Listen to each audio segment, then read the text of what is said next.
একদিকে পাল্টাপাল্টি ড্রোন ও ক্ষেপণাস্ত্র হামলা, অন্যদিকে যুদ্ধবন্ধে চলছে কূটনৈতিক তৎপরতা। এর মধ্যে রাশিয়ার গুরুত্বপূর্ণ অর্থনৈতিক স্থাপনায় ইউক্রেনের হামলাকে বড় ধরনের হুমকি হিসেবে দেখছেন দেশটির প্রেসিডেন্ট ভ্লাদিমির পুতিন। রাশিয়া ইউক্রেনের এই পাল্টাপাল্টি যুদ্ধ যেন আবারও উত্তপ্ত হয়ে উঠছে।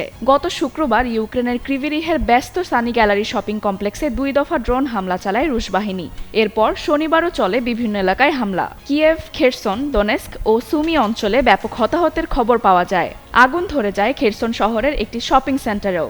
এ হামলার পর পুতিন বলেন, রাশিয়ার অর্থনৈতিক স্থাপনায় হামলা চালিয়ে ইউক্রেন প্যান্ডোরার বাক্স খুলেছে। পাশাপাশি ইউক্রেনের সবচেয়ে স্পর্শকাতর খাতে হামলা আরও বাড়ানোর হুঁশিয়ারি দেন তিনি। এই হামলার পর পুতিন বলেন, রাশিয়ার অর্থনৈতিক স্থাপনায় হামলা চালিয়ে ইউক্রেন প্যান্ডোরার বাক্স খুলেছে।